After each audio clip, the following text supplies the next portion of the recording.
morning to 12th standard boys and girls. So we have entered Unit 3 in celebration of being alive. it's a prose lesson, right? Written by Dr. Christian Barnett. So in this lesson you can take motivational story, and this is very important lesson, right? So in quarterly, half-yearly, and your public exams, okay, so the more questions will be asked from this lesson, so it's very important. Just listen focusedly. So it's a very important lesson. The lesson is suitably titled In Celebration of Being Alive. It's a story by Dr. Christian Barnett, the first person to perform a heart transplantation. Okay, so the author did heart transplantation firstly. The title, it's even more magical to think about the story for a while.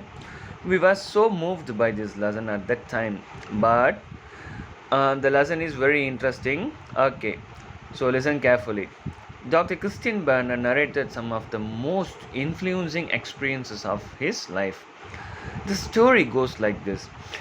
The doctor and his wife met with an accident. He had his ribs broken, bedridden, and his wife was also hospitalized. There were many child patients in the hospital. Few of them had their legs amputated. So the word amputated is very important. Okay, so it will be asked in one word questions. In it means synonyms and antonyms. Few had a tumor and had to undergo painful surgeries, therapies, and so on. One day, a blind child and his friend who have lost one of his legs were playing a push cart game. The disabled boy was sitting on the cart and steering it.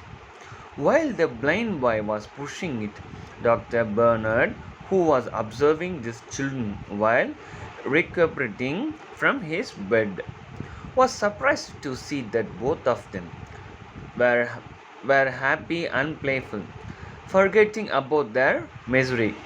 Doctor acknowledged that the kids had taught him that the business of living is joy, in the real sense of the word, not simply pleasure, amusement, recreation, but more celebration of being alive.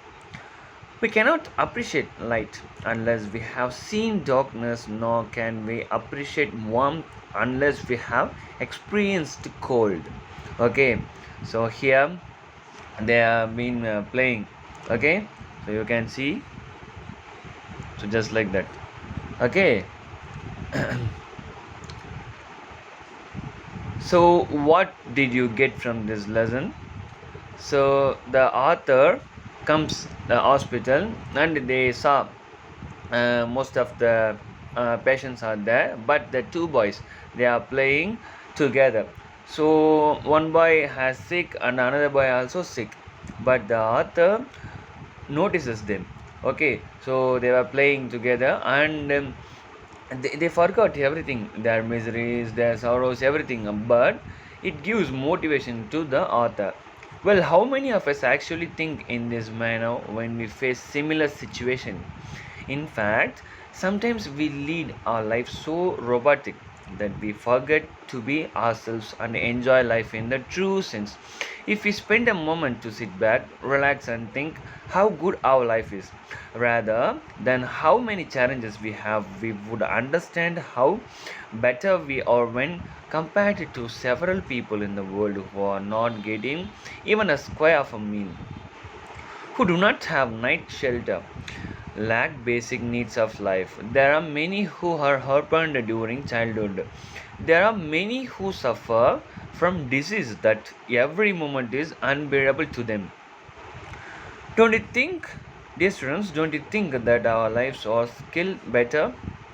The point to ponder, ponder means thinking. Every one of us have our own set of problems, and the beauty of life is to experience, learn, stand up each time we fall, and celebrate every moment. So positively at its highest level. The Almighty has crafted each individual diligently, enabling him to learn, unlearn, experience, and celebrate for being alive.